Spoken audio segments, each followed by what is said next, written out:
Hi, this is Mark from Skywagon University, and we've been off for about a month because I had a filthy cold of some sort. I'd been to England, we've sold a lot of planes, 11 in January, and been very busy and had some bad weather, as you can see from the water.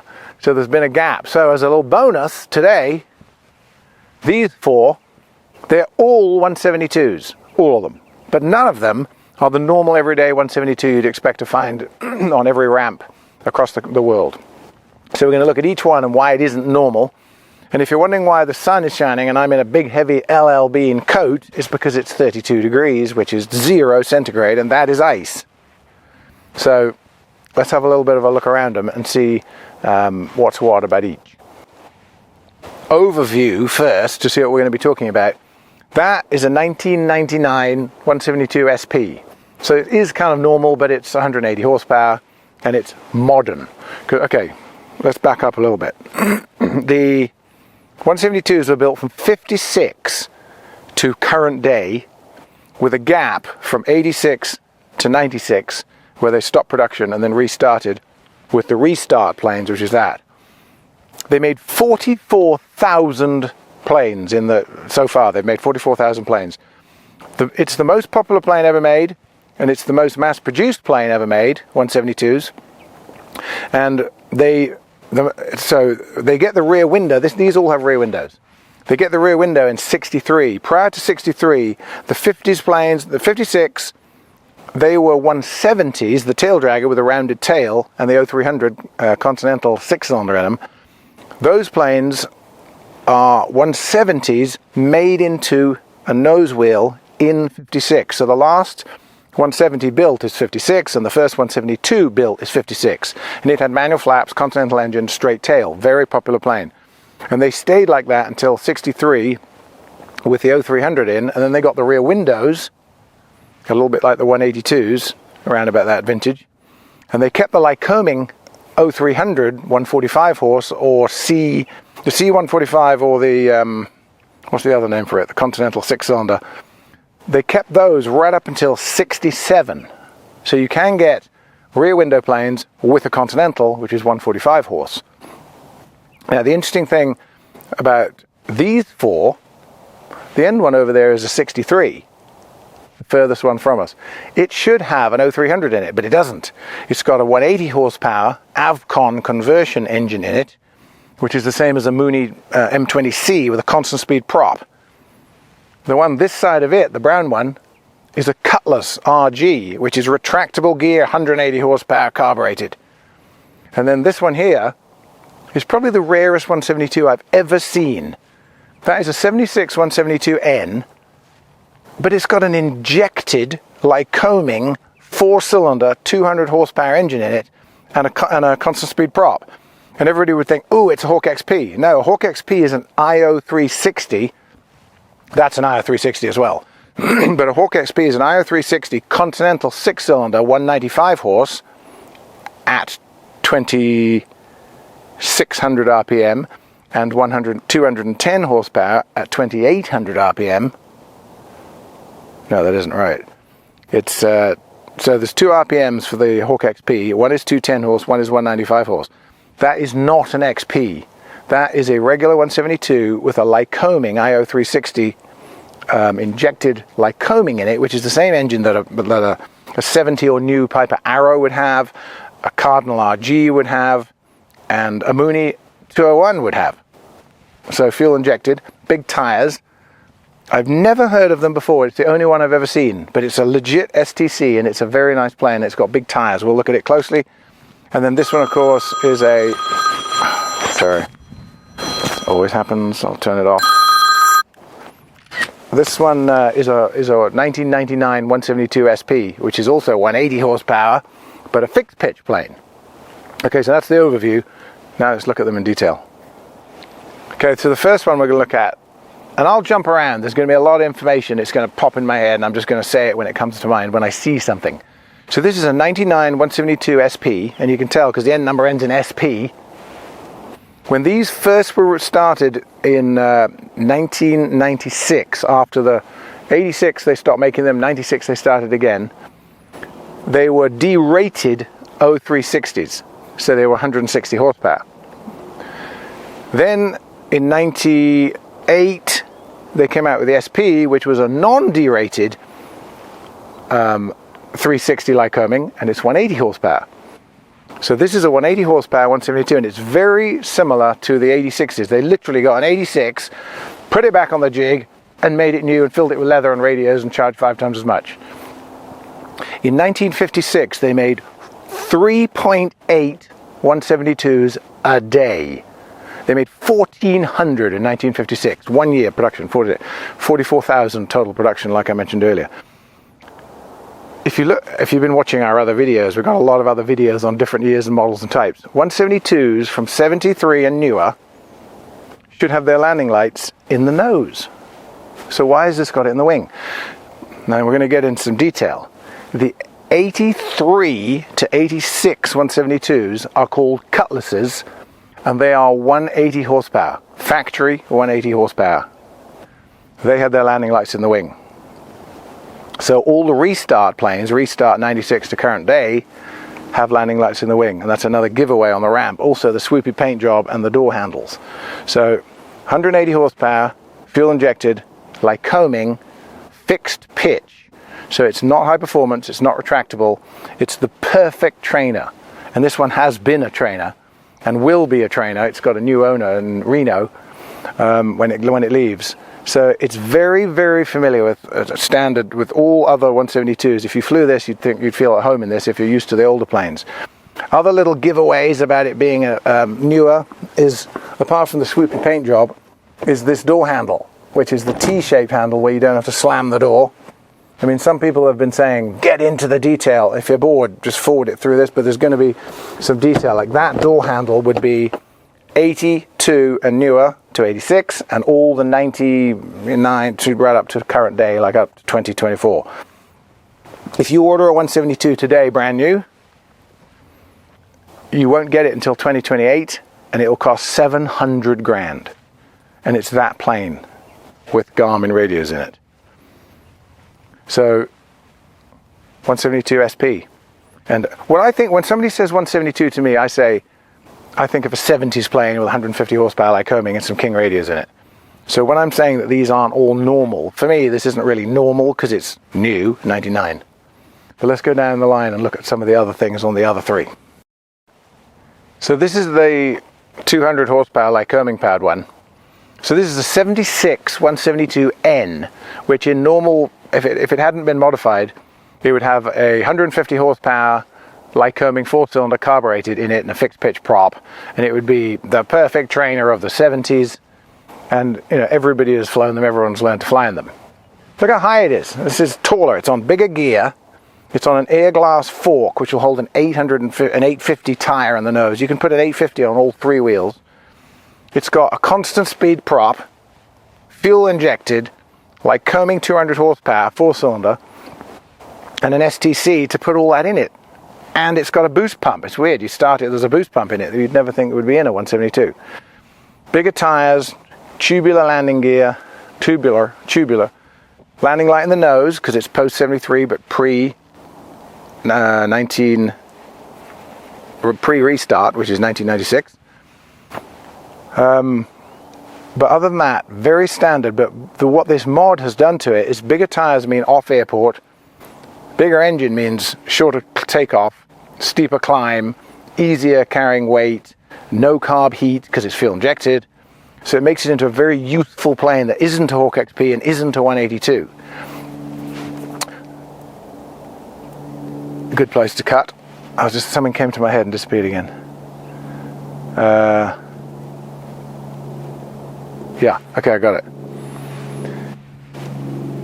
It does not have a gross weight increase or a useful load increase like the modern Penyan and airplanes. Penyan, those are 180 horsepower conversion STCs for 172s. Penyan has a gross weight increase of 100 or so pounds. This doesn't, so it's still like 800 pounds, but it just deals with it better. So if you lived in Colorado or Reno or lived in the high altitude and hot summer days and you wanted a reliable plane that would get off short and climb out steep, this plane will do it better, but you don't get extra because of the more power. And also, the bigger engine because it's got more drag, bigger tires and stuff, it doesn't give it a lot more speed. It's sort of 5 to 8 knots faster, but it's burning less because it's injected, so it'll burn like 8.5 gallons an hour, but it will climb to altitude steeper and it'll take off shorter. So there's benefits to it other than just speed, because that engine in a Mooney 201 does 160 knots, and in here it does like 125.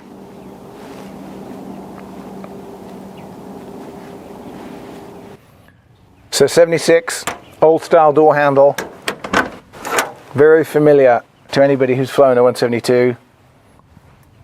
Center stack radios, old school gyros, an iPad mount, and just it's been reupholstered, but there's no Garmin in it. There's just a couple of navcoms, glide slope, IFR kind of thing.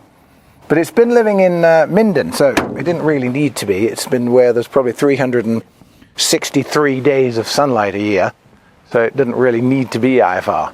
But that's that one, and that's unique. And I've seen a lot of 172s and planes in my life, and I've never seen that conversion. So I was pretty impressed when I got that. So this one is a 1981 172 Cutlass. I remember I said that the 83 to 86 172s were Cutlasses, but they were fixed gear. This is a Cutlass RG, so it's retractable gear. We'll look at that in a minute. They have a Lycoming 0360 carbureted 4-cylinder, 180 horsepower Lycoming with 2000 hour TBO and a constant speed prop. So with it being 180 horse, it isn't high performance, but with it being retractable, it is complex. So these were great for flight schools. And then obviously landing light in the wing because it's a Cutlass. And the gear system on these is the same gear system as the 182 RG. Nose wheel goes up forward, those are the gear doors. These retract backwards into here. And Cutlass has always had this, there's another giveaway that it's a Cutlass as it's written on it. RG2, that was a nav pack. But this is original paint and in very good shape. They always had this paint scheme that did this, because it draws your eye away from the piece missing where the wheel goes in. There's a big gap there. So if that was white, it looked like a bit missing, but with the brown, it looks dark and you lose it in your eye. But the airframe, wings, fuselage, tail, everything is the same as a normal 172, except it doesn't have 40 gallons of fuel like these. It has 63 gallons of fuel. So you've got longer fuel, better door handles, bigger engine. And if you remember that red 170, the fantastic, beautiful Bushliner 170 for, you know, with the 180 horse and the paint. It's on. There's a video on it on this channel. Have a look at it. Nicest 170 in the world. I'm getting it back, by the way. We're going to be selling it again. That plane's had upgraded. It was a 170, which is the predecessor to the 172. It had extended fuel because it had Cutlass wings on it. It had modern door latches because it was a 54 and this is an 81, because it had Cutlass doors on it. It had a 180 horsepower engine in it, so there was a lot of pieces of Cutlass put on that plane to improve it, and it was a 54 and this is an 81. So these, the flight schools used to call them Gutlasses. They're not really. They're actually pretty good planes. The gear is about 10 knots, so this is about 130 knots, burns about 8 gallons an hour, useful loads about 800-ish pounds. So not a lot of them were made, because end of production, 81 to 86, end of them. But they're great. I mean, they're great planes. It's a very reliable engine and a proven airframe and retractable. So that is a rare one as well, even though it's factory. That's not modified. That's the way it came. Whereas some of these other ones were very modified. And inside it, let's see that.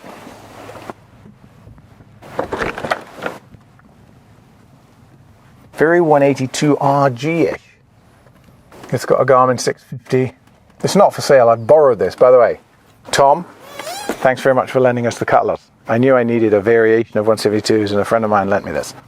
But very much like a 182, right side opening window, shoulder harnesses, excellent plane. So let's go and look around at the last one, which is the most modified of all of them. So this one is the most modified and upgraded one of all four of them. This plane, remember I did a video a while ago called New or Refurbished, and it was a 206. The end number was like 76206, because it was a 76206 or something. It was something like that. and it's on this channel. It's how to make an older plane as good as a new plane by chucking money at it rather than buy a new plane and wait 4 years and charge $1 million. This is a 63 172. So it's the first year of Rear Window, landing satellites in the wing. It should have a little 145 horse, 0300 in it, fixed pitch prop, do 90 knots, burn 6 gallons, 7 gallons an hour, which is a perfectly good plane. But this has an Avcon conversion in it, which is it's the same engine that's in a Mooney M20C or G. It's a 180 horsepower Lycoming 4-cylinder with a constant speed prop on it. So it's not complex, but it's not high performance or complex actually. So it's under 200 horsepower and it's not retractable. So 180 horsepower Lycoming with a constant speed in the airframe that is the same as these essentially, because it has a rear window. And the upgrades in it are obviously it's got nice paint, nice interior, you can see that. And the vortex generators on the wing, the little things here that help lift. There's ice on it. That's ice. That's because we just had an atmospheric river, which I call in England rain, because it's February. But the atmospheric river gave us this one wet day of sun, and it's coming back tomorrow. Ooh. Anyway, vortex generators up there with a little bit of ice on it. That's for slow flight. And inside it, major upgrades. Let's have a look at what you can do to an older plane to make it excellent. So inside it, this would have been a sort of non-center stack, scattered panel with a Navcom in it that big that weighed 43 pounds with 2 frequencies in 1963. Not quite, but nearly. But now look at it. It's got Aviol yokes with the modern electric trim and push to talk and autopilot disconnect. Autopilot, you say, in a plane like this, you say. Garmin GFC 500. Fully coupled, fully slaved, IFR GPS with everything. Garmin 650, Garmin 430, Strata Superior with ADS-B in and out transponder, multifunction engine analyzer with everything, including manifold pressure and RPM again, which are here too. And then 2 G5s, push to talks. I mean, here's look, throttle, prop, mixture. It would have just been throttle and mixture in the old days. Really nice IFR equipment in it. So, and this plane, when it was new, was probably the first 172. No, so Cutlasses when they were new. I just remembered about that Cutlass. Cutlasses when they were new were $19,000, brand new, whole plane, 1981. This plane when it was new in 1963 was probably about $12,000. That autopilot is $20,000. That GPS is about $12,000. So you put in all these things and upgrade it. So this plane now, even though it's a 63, is worth 160 grand. And there's somebody about to buy it, it's going to go to Colorado, and lucky them, it's excellent. But that's what you can do to make it into a plane that could be usable in today's busy training environment, even though it's a 63. And some people are going, ooh, look at that flap handle, that's weird. Manual flaps in 63. You would normally press that button in and pull up your flaps. But if you don't want to lean forward to the inconvenience of that one extra further inch, you've got this little button here where you pull a trigger, flap, flap, flap. But by the time it's in that position, if you were flying it, you may as well be here. So it's just a bonus if you don't want to have to take your eyes off the road when you're putting flaps away, especially if you're IFR, you can keep your head up. So that's a nice plus. Manual flaps until 66, and then they went to electric. But that is what making an old one modern can do. Very, very nice plane. Avionics master switch. They'll go off on their own. So this was just a video getting back into it after being off for a month or so, looking at these 4 172s. Somebody emailed me and they said, your channel is full of information, it's great, I love it, why doesn't it have more subscribers?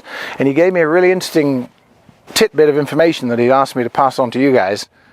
Subscribing to the channel YouTube doesn't charge you to subscribe.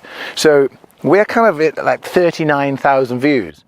Blanco Lario's at 500,000 views, 500,000 subscribers. We're at like 39,000 subscribers. If you could subscribe, it would really help, and I could do more of these and more things and more different planes and stuff. But at the moment I'm busy selling planes and it's a small channel, so please subscribe. And also I've got an Airbnb at my house.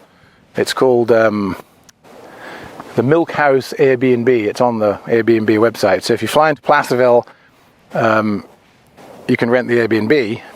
And for anybody flying into Placerville, we just got a courtesy car. We got a Lincoln Navigator, which is here at the airport.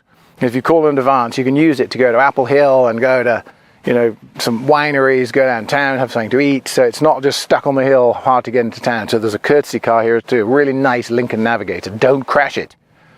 But if you like this, we do these videos. A lot of them are about technical differences and model year changes. But today, who has 4 180 horsepower 172s at the same time? We had to get them all together, so we did. We did this quick video. We're not flying any of them.